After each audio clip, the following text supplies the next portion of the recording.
I used to think I was ready to die. Truly. No sadness, no regrets. I had a small home, a loyal old horse, a few worn books, and the silence I once called peace. But then, I realized death wasn't what shocked me the most. It was what I saw after I died. Something no one ever warned me about. Have you ever wondered what waits for us after our final breath? Is it a radiant heaven, an eternal void, or, worse, a full replay of our life when it's too late to change any of it? My name is Jennifer Adams. I'm 62. I was once a nurse, once a broken wife, once a mother full of regrets, and once a woman who turned her back on the world just to find a little peace. I moved to Colorado 3 years ago, to these hills where it's just me, the wild grass, and dreamless sleep. Every morning I make coffee. No sugar, no cream, just like my life. And every afternoon I walk my horse along a narrow trail. I named him Mercy because sometimes all we need is a little of it. I didn't go to church, I didn't pray, but I believed somewhere out there a door was waiting for me to walk through. And I thought I was ready. I had let go. I had forgiven. I truly believed I was ready to die. That day, I only meant to take a short ride. But I still remember the feeling of the wind brushing past my shoulders, the grass bending beneath Mercy's hooves, and my heart beating like I was truly alive. That's something I've never told anyone. I only ever felt fully alive when I was closest to death. Just like the most brilliant sunrise always comes right before the darkness. The horse began to run faster. I tried to pull back on the reins, but there was no response.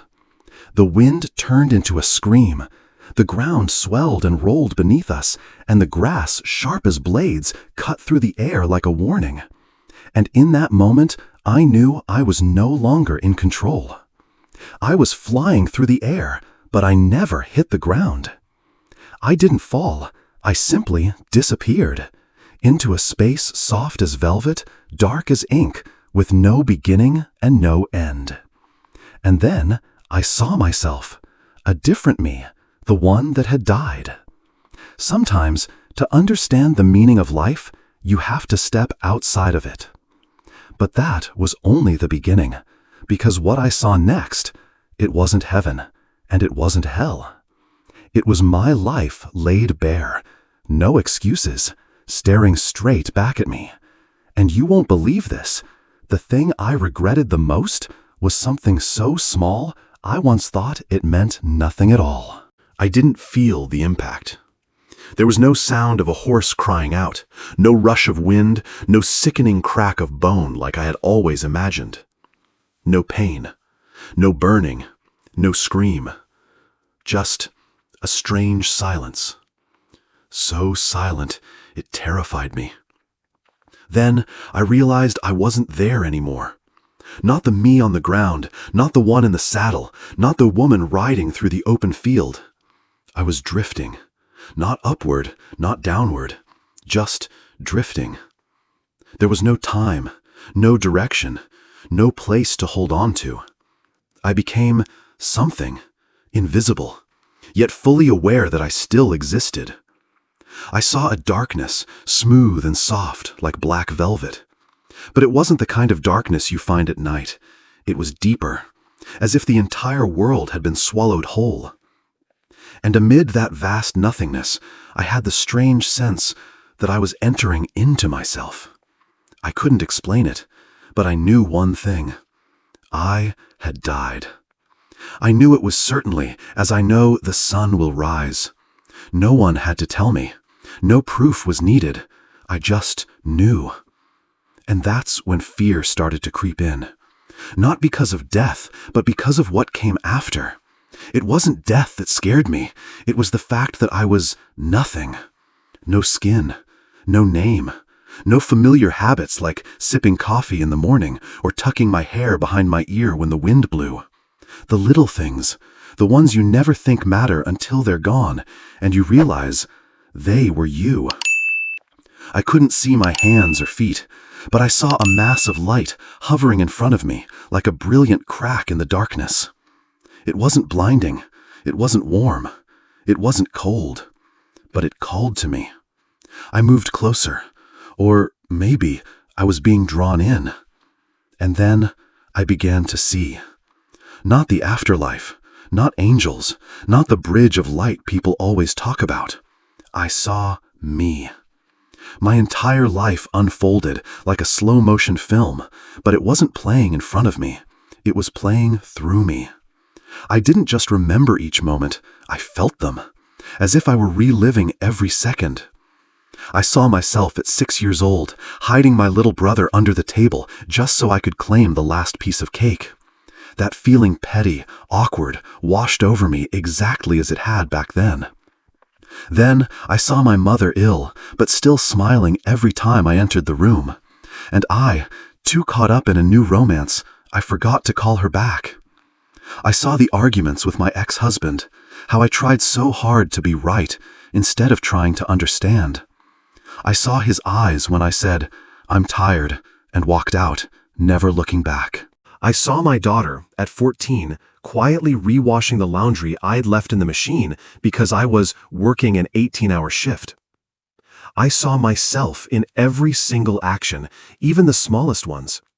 And I felt everything that others had ever felt because of me.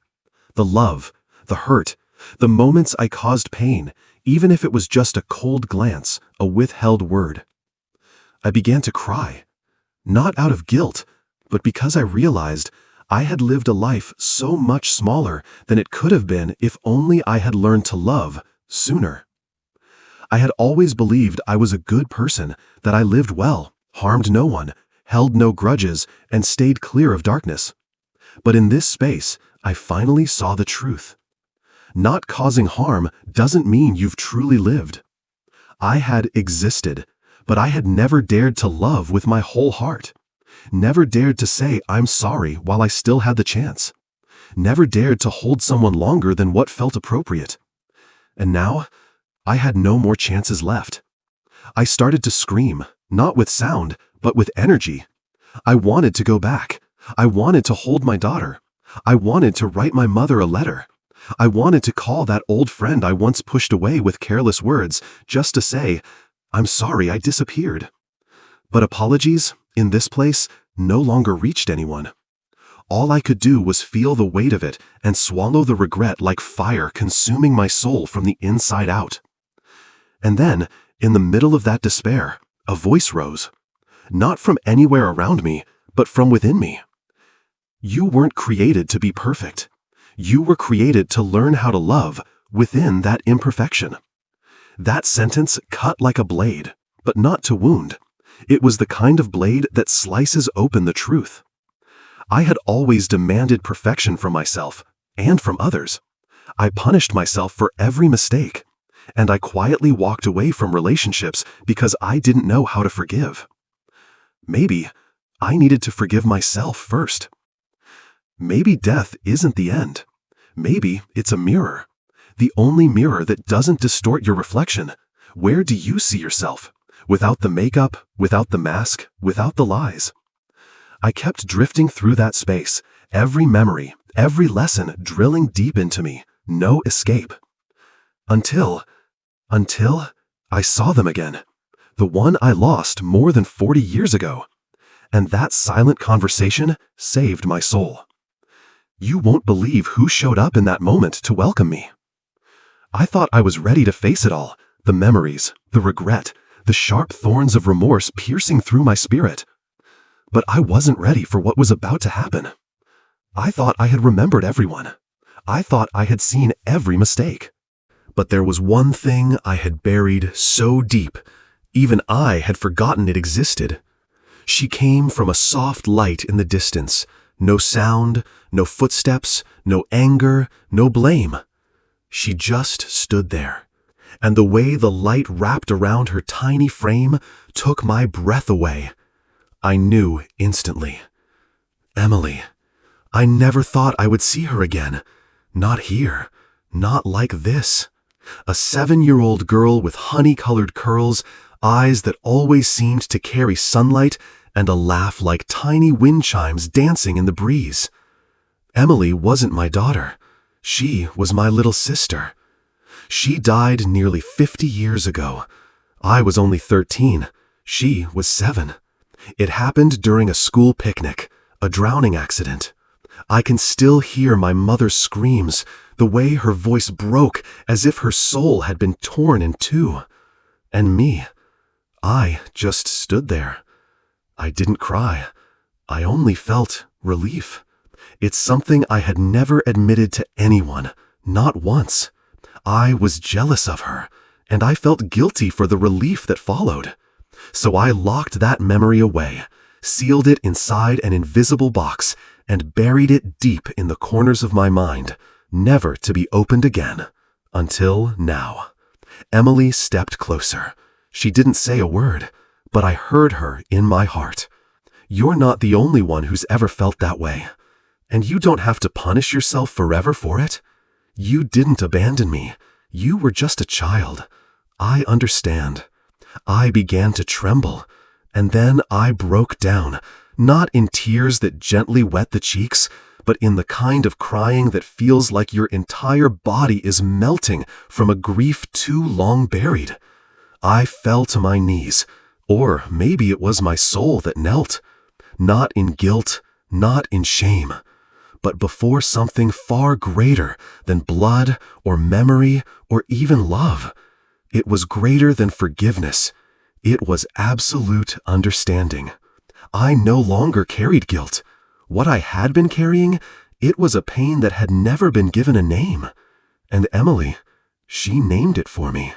I felt myself becoming lighter, so light I nearly dissolved, but not into nothingness. I was dissolving into light, as if I were finally returning to a part of myself that had been severed long ago. And then that voice rose once more from deep within. This is the final lesson. Forgiveness is not something you do for others. It's something you do for your soul. A series of images appeared again, but this time they carried no weight. Silent glances, the times I intertwined my fingers with my mother's, letters I never sent, hesitant but warm embraces. And I realized my life wasn't just a string of mistakes. It was also made of scattered fragments of light moments that had fallen through the years but were never truly lost. And then I saw one final image. Me sitting on the old stone bench in front of the house, sunlight warming my face, my wrinkled hands gently holding my daughter's. No words, just one thing in my eyes: presence. No more shoulds, no more right or wrong, just being fully and finally. All that remained was pure, unconditional love. And then the voice from within the light asked me a single question: Are you ready? At first, I thought they were asking if I was ready to go farther, to that place where souls are finally called home. But no, I knew exactly what they meant. Are you ready to go back? To return to a place of pain, of loneliness, of a frail body, ticking time, responsibilities, and loss. I had tasted heaven, but they wanted to know, was I willing to go back, to truly live? And when I nodded, they said nothing. No farewell, no promises. They simply guided me through a veil of light, one that led not to comfort, but to pain. But within that pain, it was a gift I never imagined I'd be given again. I don't even know how I nodded, because I no longer had a body to nod with. All I had was willingness, and in that realm, will is the language of the soul. When I said I was ready to return, a stream of light opened gently as breath, yet powerful as a wind that passed through my very soul. It wrapped around me like an embrace, not the kind of light that burns, but a light that remembers. It reminded me, knew me, held me like a mother cradling her child after a long and terrible nightmare. And in that embrace, I met the presence. I can't call it God or angel or assign it any label the world has ever known. There was no clear form, no face, no gender. And yet it was more real than anything I had ever touched. This presence, it was everything I had ever longed for, yet never knew how to name. It was the embrace I had wished for at 7 years old, the gaze I had craved from a father who never cried, the arms I had never held open long enough for someone I loved. It was love in its most primal, original form. I didn't hear the words, but every cell of my soul understood everything this being transmitted to me. There is no language, no matter how beautiful, that can translate what I was shown. But I will try. You didn't come to the physical world to be perfect. You came to learn this. Love is an action, not a feeling. It's the choice to forgive when you have every reason to resent. It's choosing to stay when walking away would be easier. It's saying, I'm sorry, not because you were wrong, but because you value the connection more than your pride. And suddenly, I began to remember the moments I had done those things, tiny ones, simple ones. There was the time I let a young nurse lead a procedure, even though I had more experience. The time I wrapped up a small cake and left it at the door of my neighbor is going through chemotherapy without signing my name. The time I held the hand of a dying patient and whispered that it was okay to let go, that his wife still loved him, even though she had passed long ago. I used to think those moments were small, but in that world, they glowed. They burned like soft flames in the night. And in that glow, I understood the reason I was still alive. Not to do something grand, but to love in the most ordinary, quiet, and steadfast way. Then the presence asked me, not with words, but with light, do you want to go back, to live what you've just come to understand? I didn't answer. I pleaded. Please, give me one more chance. A chance to truly love others, to say the apologies I never had time to say, to listen instead of reacting, to be present, fully, genuinely present. The presence touched me, not with hands, but with pure being. And I knew I was accepted, not because I was worthy, but because I was willing to return to myself, to dare to walk through the darkness without turning away, to face death, to learn how to live. I began to see the light narrowing. Everything around me started to tremble. At first, I thought I was being pushed back into pain, but no, I was falling back into my old body. And I knew, without a doubt, this time I was coming back. I was no longer the old Jennifer, the woman who had lived as if she were already dead. I was the woman who had died to finally understand what it means to live. But the return wasn't gentle. It hurt like being born again. And what I saw when I opened my eyes would change every relationship in my life forever. I opened my eyes, or more accurately, I felt myself open my eyes, though I couldn't see anything but darkness and the cold, rhythmic clatter of machines around me. The scent of antiseptic, the steady beep-beep of monitors, and a crushing pressure on my chest as if I were buried under tons of earth. I didn't know where I was. I only knew one thing. I had come back. I tried to move my hand. Nothing. Tried to speak, but my throat was blocked, a tube silencing everything I wanted to say. I used to think dying was the hardest part. It wasn't. Coming back, to keep living, that's what takes real courage. Every jolt of pain through my chest felt like thunder exploding inside me. Every heartbeat was like a hammer striking a wound that was trying to heal. I didn't die. I lived. And with that, life came with a responsibility I had never fully understood until now. On the third day after I woke up, my daughter came. She walked into the ICU room wearing her work clothes, her face composed, trying to stay calm.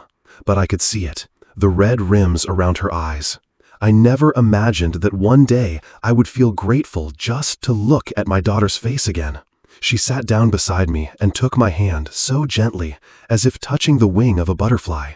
"Mom, can you hear me?" I nodded, just barely. And for the first time, I didn't see my daughter as a child to be guided or corrected. I saw her as a soul who had walked beside me across lifetimes. I didn't know how I knew that, but I felt it. It felt as if the love between us had once been fractured, but now I was being given the chance to mend it. With all the strength I had, I managed to write on a small whiteboard. The letters are shaky and uneven. "Thank you for not giving up on me." She broke down in tears. In the days that followed, they moved me to recovery. Every small act of sitting up, chewing a spoonful of broth, and taking a deep breath without pain became a victory. I began to relearn how to live, but this time with awareness. I looked at the nurses as if they were angels in scrubs. I held the hands of every doctor, not just to say thank you, but to share a piece of the love and light I had received from the other side. A week later, I asked to speak with the hospital chaplain. I wasn't a religious person, never really had been, but I needed to talk to someone who might understand the things I couldn't explain to just anyone. I told him about the light, about Emily, about the presence. The chaplain didn't ask many questions. He just sat in silence for a long time. Then he said, "Some souls must brush against death to find life again. Maybe you're one of them." I nodded. When I was discharged, I didn't return right away to my little cabin in the hills. I went to my daughter's home. For years, we had lived like two planets orbiting each other close enough to see, but never quite close enough to touch. This time, I chose to break that orbit. One evening, while she was washing dishes in the kitchen, I walked up behind her and wrapped my arms around her the way I used to when she was just a little girl. "I'm sorry," I whispered, "for not truly being present during the years you needed me most." She didn't say a word, but I heard the sound of a sob caught in the back of her throat. I didn't need forgiveness. I only needed that moment. The moment I knew I had finally begun to live truthfully. Since that day, I've kept a journal. Every single day I write thoughts, things I see, words I never got to say. I went to my mother's grave, a place I hadn't visited in nearly 10 years, and I sat there, telling her everything. I called an old friend, someone I had quietly walked away from after an argument that, in hindsight, didn't matter at all. I didn't try to explain. I didn't shift the blame. I simply said, "I miss you, and I'm sorry I disappeared when I should have stayed. I know I don't have as much time as I did at 30, but I have more life than I've ever had before. It's not about how many years we live. It's about the quality of each moment. It's about presence, about seeing with love in your eyes, about the little things, a hug, a kind question, a cup of tea made just right. It's about the deep, unwavering gratitude that I'm still here." And then one day, as I sat on the wooden bench out on the porch, bathed in the golden light of the late afternoon sun, I realized I wasn't afraid of death anymore, because this time I had truly lived. And I want you to know, death is not the enemy. It has been the greatest teacher of my life. I sit alone on the old wooden bench out on the porch. The sun is setting slowly, unhurried, as if it no longer needs to shine for anyone else. Golden light slants gently, stretching across the steps, covering my silver hair like a soft, silent blessing. I gently place my hand over my chest. My heart is still beating, soft, steady, at peace. I used to fear death. I once thought I was ready, only to realize I knew nothing about living, let alone dying. But now, I'm no longer afraid. Not because I know what waits on the other side, but because this time I have truly lived. I sit alone on the old wooden bench out on the porch. The sun is setting slowly, unhurried, as if it no longer needs to shine for anyone else. Golden light slants gently, stretching across the steps, covering my silver hair like a soft, silent blessing. I gently place my hand over my chest. My heart is still beating, soft, steady, at peace. I used to fear death. I once thought I was ready, only to realize I knew nothing about living, let alone dying. But now, I'm no longer afraid. Not because I know what waits on the other side, but because this time I have truly lived. I didn't write this story to tell you about the light, or the tunnel, or the supernatural. I wrote it to tell you this, the one thing I wish someone had told me so much earlier. Don't wait until your heart stops beating to finally start listening to it. Don't wait until someone is gone to say, "I love you." Don't wait until it's all over to realize how shallowly you were living. Do you know what I regret the most? It's not that I chose the wrong career. It's not the divorce, the anger, or the people I've hurt. What I regret most, it is that I was absent from my own life. I was there, but I wasn't truly present. I looked, but I didn't see. I heard, but I didn't listen. I lived, but I didn't love deeply enough, not long enough, not patiently enough. I write these words for you, the one reading, the one listening, the one still living. Maybe you're tired. Maybe you're ready to give up. Maybe you feel like you're nothing in the middle of this vast, noisy world. But please, pause. Take one deep breath. And remember, you're still here. And that means you still have a chance. A chance to love, a chance to forgive, a chance to call someone you once let slip away, a chance to reach out and hold a hand instead of letting it go, a chance to try again, to speak again, to live again, even if just a little. I don't know how many days I have left in this life. I've stopped counting. Now I measure time by the quality of each moment, by presence, by the small things, measured by a look, a smile, and the words "I love you," spoken not at the perfect moment, but the very moment your heart dares to feel it. I once asked the presence, that being of light, how will I know if I've lived enough? And the answer didn't come in words, but in a single, quiet question. If today were your last day, what would you do differently? I don't know who you are, but I know this. If you're still hearing me right now, it means you still have time. Don't let my lesson become your regret. At the beginning, I said, I think I'm ready to die. But now, after everything that's happened, I want to revise that. I'm not ready to die. Because for the first time in my life, I've just learned how to live. Don't live as if you have forever, because the truth is, we only have today to live, as if we've never truly lived before. If you're still reading this, then maybe, just maybe, your heart is stirring too. I invite you to share in the comments. What's the greatest lesson you've ever learned from a life-altering moment? I will read every comment, not just to respond, but to be present with you. The way someone once stood with me on the other side of the door. And if you believe that every soul needs a moment of awakening, hit follow so we can keep touching life through one near-death story at a time, every week. Because who knows? Maybe the story you heard today will be the very thing that keeps someone holding on when they were just about to let go.